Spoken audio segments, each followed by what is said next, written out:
My name is Roel Twijnstra and I'm a theatre director, originally from the Netherlands. I'm a set designer, writer. This year I'm here with a show, Madonna of Excelsior.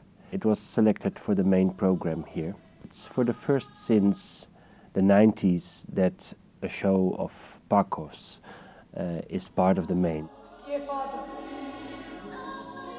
Mr. Kronia, dear Father in heaven,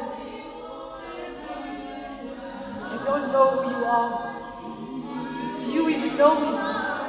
The whole novel is actually the story about this colored girl that in the 90s wants to trace back where she comes from, who her father is, and doesn't know about the past. And her mother doesn't want to talk about it. Stop it, Mengyi! I'm sick of this! I'm sick of you! I'm sick of your lies! No, don't talk like that! You don't understand here, and you don't understand the truth! No, Bobby, please. We went to Excelsior with the whole cast to the village, very close to the border of Lesotho, and those characters are still there. That butchery is still owned by the family, and they know about this guy who killed himself. And sometimes at night you can see him in the garden, they say. That story is still there. Those characters, Poppy, the girl we were talking about, who wants to find out, she is a counselor still in the council of Excelsior. So the first black mayor that's played by Paul Lovingo, he still lives there in Excelsior.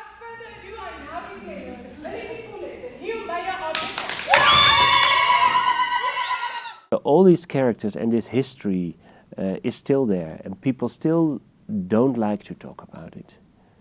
They don't like to talk about it. You still feel when you are there, actually when you go there, you walk in the novel. You walk into the novel and you realize nothing changed. She had admitted that she had had an affair with a certain white man. Correction, men, lots of men. She had, however, added that she hasn't been the only non-white woman who have been doing this, so she mentioned others. As a result of this, 7 white men and 14 non-white women had been arrested. This group of women who were very brave because they were brought to prison with their babies, with their colored babies, and they decided to plead guilty.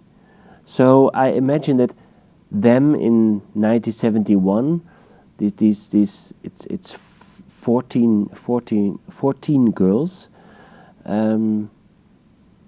being in that prison with their babies and talking to each other, said, no, we just plead guilty. We are guilty of having a baby.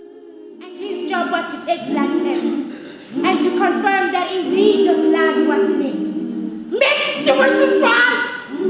We all wondered. Surely all blood was red. One by one. From a group of women in that time, in a prison cell, is enormously brave to make that stand, and that actually shook the whole apartheid's nation on its foundation, because I still remember the whole world was watching that. There were camera teams from everywhere over the world coming to Excelsior, coming to Bloemfontein for that court case, and then only a few hours before it would take place, it was postponed because the embarrassment was too big, the embarrassment for the government at that time. So they postponed it, and that was the end. But it was just these few days that the whole world looked to this very small village. And it's funny because here, of course, it wasn't in the news. In South Africa, people don't know, because at that time, of course, it was not.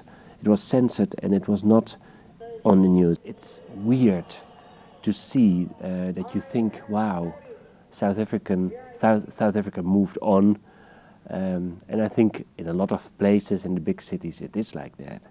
But in towns like that, nothing moved on, and you feel nothing will move on. My name is Diana Masego, and I play the role of Poppy Boo.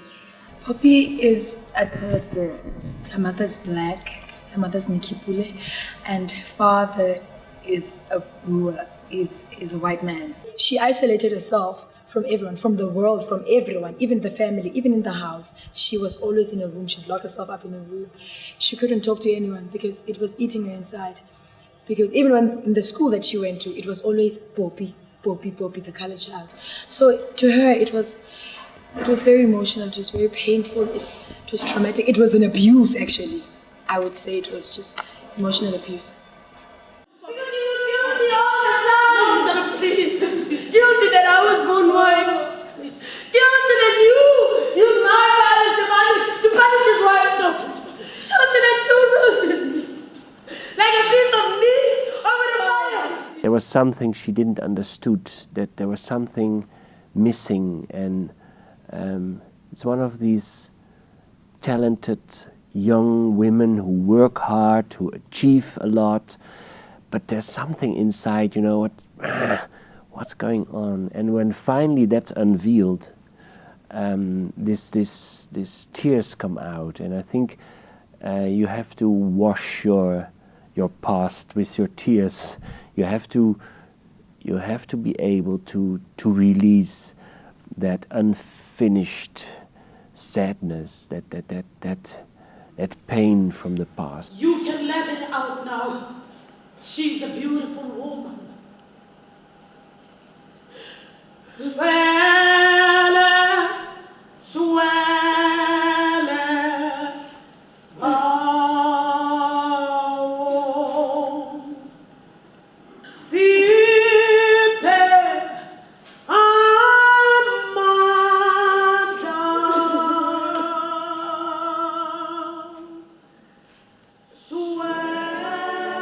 So I think it's very important for her identity, for her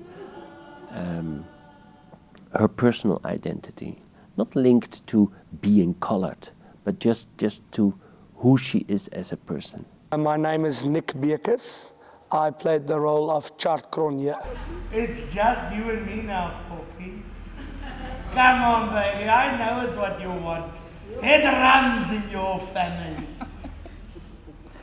Chart is Poppy's half-brother.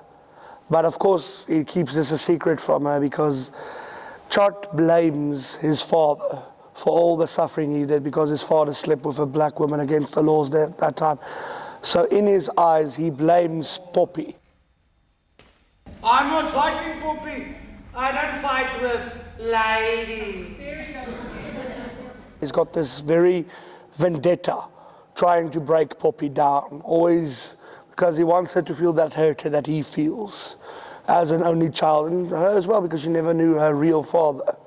I have seen your mother naked. She was the sexiest woman I have ever seen. Lift your arms, Nikki. And the end of the play, when she resurrects him, I do Stephanus Cronje, Chart's father, and Poppy's father. He sees his son die of a heart attack. So he just wants Poppy, all this conflict to end. He just wants the truth to come out. And finally, of course, getting his say. After committing suicide, like I said, he acted out of fear. And for him, this is the one time now to get the message across, not only for the last of his generation, the last of his bloodline, is now Poppy, the only person that can carry his name further. So now he wants her to know the truth. He wants everyone to know the truth, that he was afraid.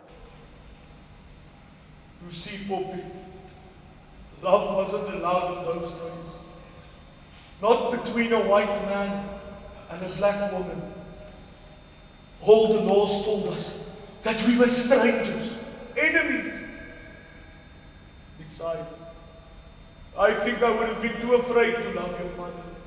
It was easier to desire her, to be obsessed with her body.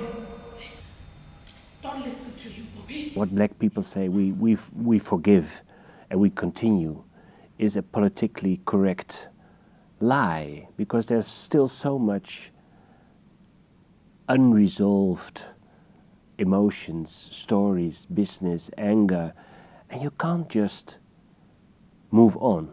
It'll come out now or in the future or whatever. You can't just say we forgive and we move on. And that's so interesting from the novel as well.